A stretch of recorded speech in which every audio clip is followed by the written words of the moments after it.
pertama untuk kita. Maka teman-teman udah, yuk bismillah. Yang pertama, jaga hubungan kita dengan Allah, bentuk muhasabah kita.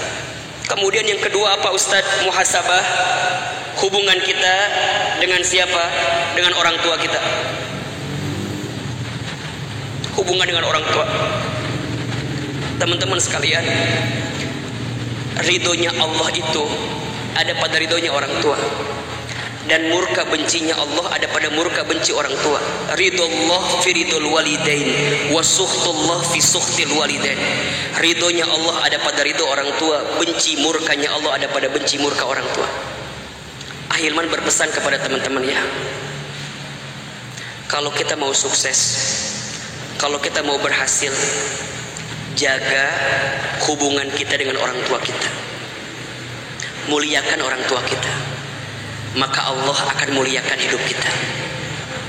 Bahagiakan orang tua kita, maka Allah akan bahagiakan kehidupan kita. Terutama ibu kita.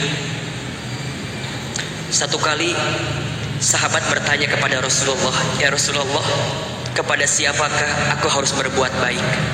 Rasul menjawab, "Ummuka, kepada ibumu. Summa ummuka, kepada ibumu. Kemudian ummuka, kepada ibumu.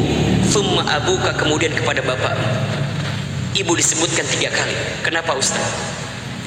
Karena ada pengorbanan ibu yang begitu besar kepada kita.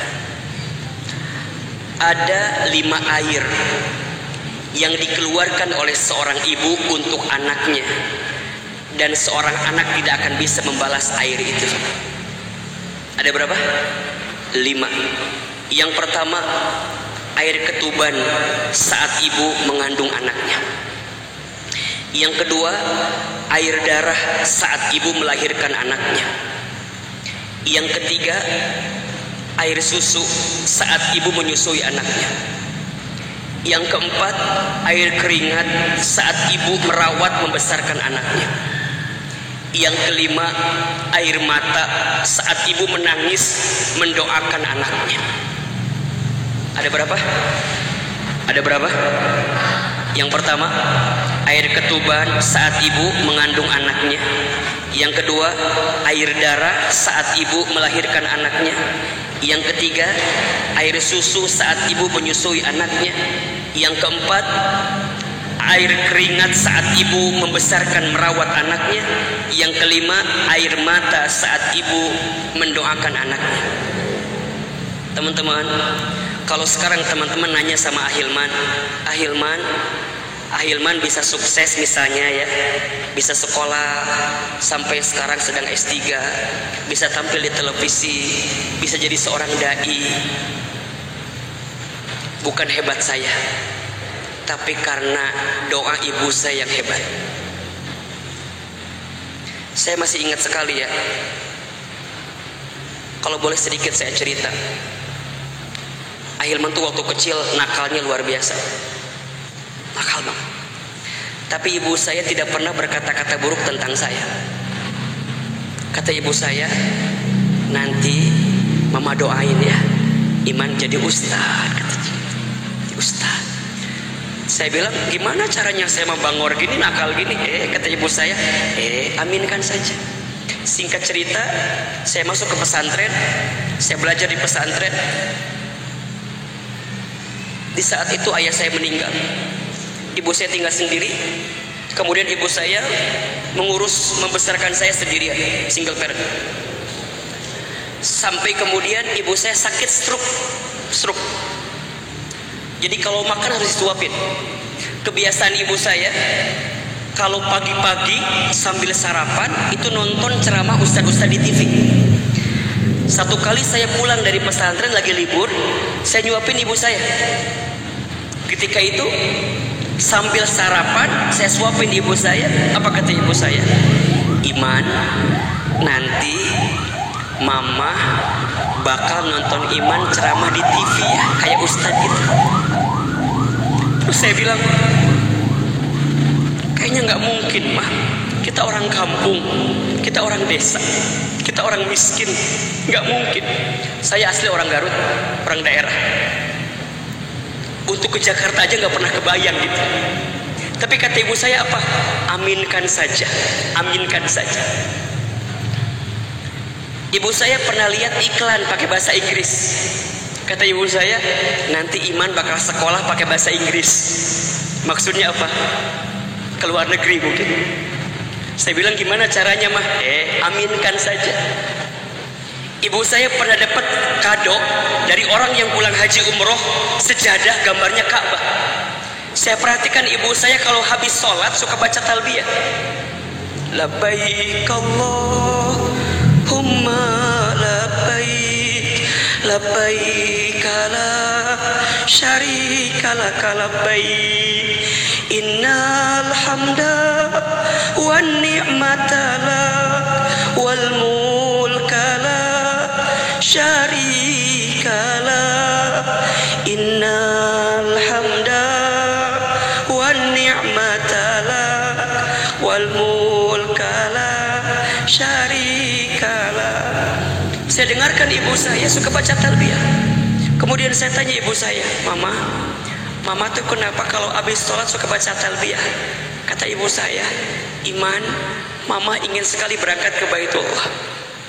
Mama doain ya, Iman bisa bolak-balik ke Baitullah. Teman-teman sekalian, izin Allah, apa yang pernah ibu saya ucapkan saat ini kejadian semua. Ibu saya pernah bilang, nanti Mama nonton Iman ceramah di TV. Izin Allah, Allah berikan kesempatan itu. Tapi saya sedih karena ibu saya belum sempat nonton saya ceramah di TV, karena Allah telah panggil usia ibu saya lebih duluan. Sebelum pandemi kita bisa berangkat haji dan umroh dengan izin Allah, karena kita pembimbing haji dan umroh di beberapa tour and travel. Tapi tangan saya belum sempat menggenggam tangan orang tua saya, ibu saya, untuk bisa berangkat ke Baitullah. Saya bisa dapat kesempatan sekolah ke Amerika, ke Kanada, ke Jepang, bisa dapat safari dakwah di sana, bisa dapat exchange student ke Jepang. Izin Allah. Tapi ibu saya nggak pernah tahu kalau anaknya pernah berangkat ke sana. Tapi kalau boleh ditanya, apa yang mengantarkan ini semua? Tentu ini semua izin Allah. Tapi kalau boleh saya jawab, bukan hebatnya saya, tapi hebatnya ibu saya, hebatnya doa orang tua saya. Maka di akhir tahun ini saya mengajak teman-teman muhasabah hubungan kita sama orang tua kita. Pulang dari sini nanti, tahun depan nggak boleh kita nyakitin hati orang tua lagi, nggak boleh kita membantah orang tua lagi, nggak boleh kita mengangkat suara lebih tinggi dibanding orang tua itu. Hati-hati ya, kalau belum bisa membahagiakannya maka jangan pernah menyakitinya. Karena satu kali saja kita menyakiti hati orang tua, maka akan ada kekecewaan yang datang dalam kehidupan kita. Kalau sudah tidak ada, teman-teman akan kehilangan sedalam-dalamnya perasaan itu.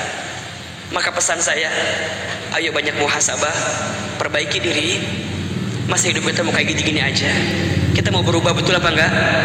Mau berubah atau tidak? Mau berubah atau tidak? Mau berubah atau tidak? Belajar berubah. Yang pertama, jaga hubungan kita dengan Allah. Dan yang kedua, jaga hubungan kita dengan orang tua kita. Itu kunci kebaikan kita.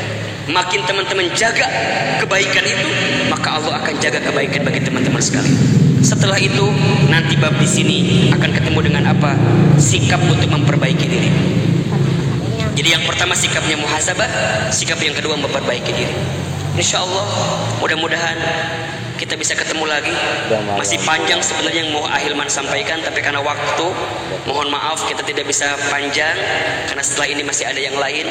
Pesan Ahilman, perbaiki hati kita, lembutkan hati kita, jangan pernah berhenti berbuat baik, terus berbuat baik ya. Kenapa? Karena rahmat Allah itu sangat dekat dengan orang yang berbuat baik. Inna rahmatallah qaribum minal muhsinin. Sesungguhnya rahmat Allah sangat dekat dengan orang yang senantiasa berbuat baik.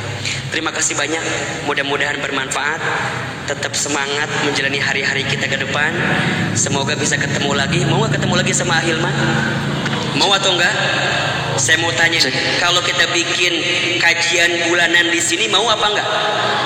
Serius? Mau datang? Mau ngajak yang lain? Insya Allah ya, semoga tahun depan ada kesempatan kita bisa belajar hati di sini, belajar menata rasa di sini, dan kita bisa mendapatkan kebaikan dari apa yang kita lakukan.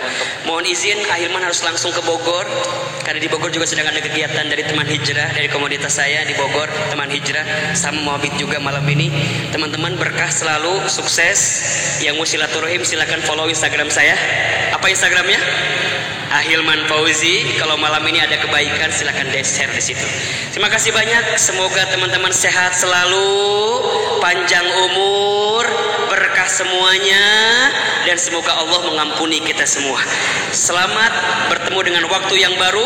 Semoga Allah berikan awalnya kebaikan, pertengahannya kebahagiaan, dan akhirnya keberkahan. Yang benar dari Allah, yang salah dari Ahilman yang banyak kesalahan. Wabillahi taufiq wal hidayah. Wassalamualaikum warahmatullahi wabarakatuh. Waalaikumsalam warahmatullahi.